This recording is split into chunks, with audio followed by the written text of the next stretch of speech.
तो जनाब ये फ़खर रहमान साहब, ये सूरत हाल है कराची के इंतखाबात की कि वो जो यूसी के बेचारे चेयरमैन और वाइस चेयरमैन हैं वो किसी जगह पर हैं, बैठे हुए हैं, इकट्ठे हैं, फ़ोन उनके ऑफ हैं, मीडिया से भी बात नहीं कर रहे हैं, बस जो उन्होंने कहना था वो उन्होंने कह दिया कि जी चेयरमैन साहब हमसे जूम पे बात करें, और उनको तो बहुत सारे जो चीज़ों का पता ही नहीं है मकामी क़यादत को, और हम समझते हैं ये बड़ी अजीब सी सूरत हाल है।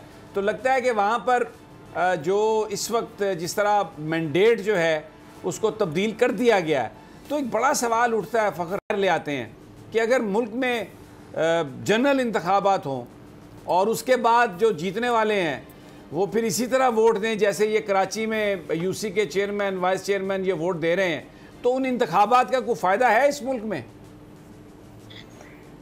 जी समी, बहुत शुक्रिया। देखें, ये वाक़या जो इस वक्त कराची में पेश आ रहा है, एक तो आप इसको कह सकते हैं कि ये जमहूरियत जो है वो हाईजैक होने का पहला वाक़या है। जमात इस्लामी के मेरे ख्याल में 194 या 193 पीटीआई के लोग मिला के 192 बनते हैं अगर पीटीआई के लोग उनके साथ मिल जाएं, और 184 चाहिए जीतने के लिए, तो बिल्कुल एक वाज़े अक्सरियत है जमात इस्लामी के पास, वाज़े अक्सरियत है। और जिस तरह से लोगों को अगवा किया जा रहा है, उनके ऊपर दबाव डाला जा रहा है, तो ये जमहूरियत नहीं, ये फस्तायत है।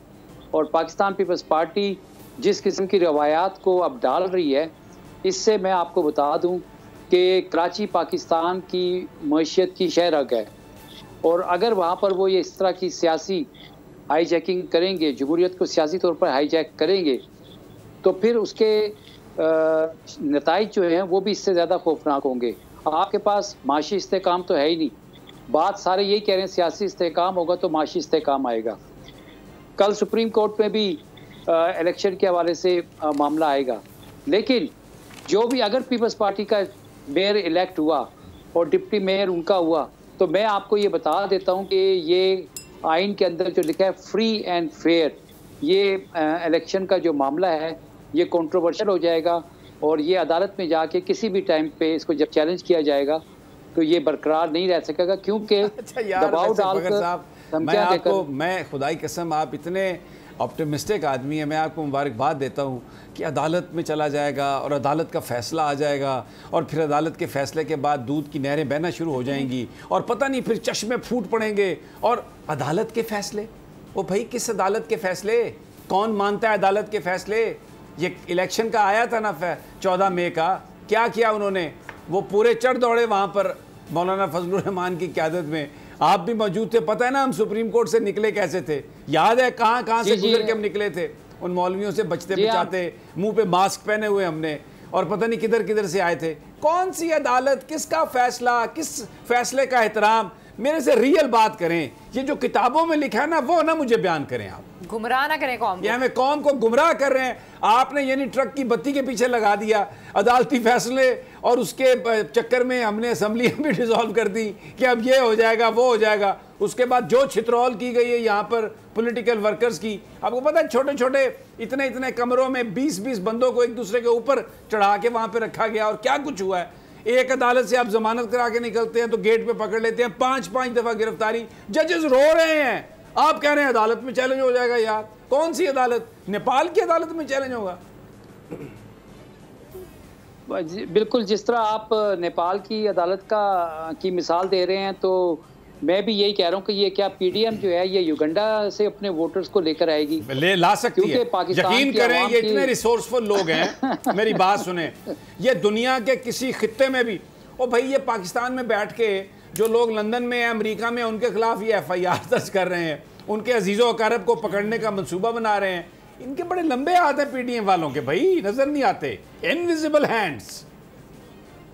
बिल्कुल समी, अगर आप देखें 14 महीनों के अंदर फिर जो रिजल्ट सामने आया वो यही आया कि दुनिया आपसे बात करने के लिए तैयार नहीं है, दुनिया आपकी माली तौर पर मदद करने के लिए तैयार नहीं है, सरमायाकार पाकिस्तान में आने के लिए तैयार नहीं है।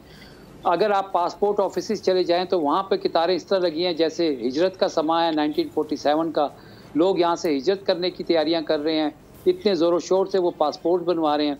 पता नहीं उनको यही लग रहा है जो सारी आपने रूल ऑफ लॉ की बातें ये गिनवाई हैं।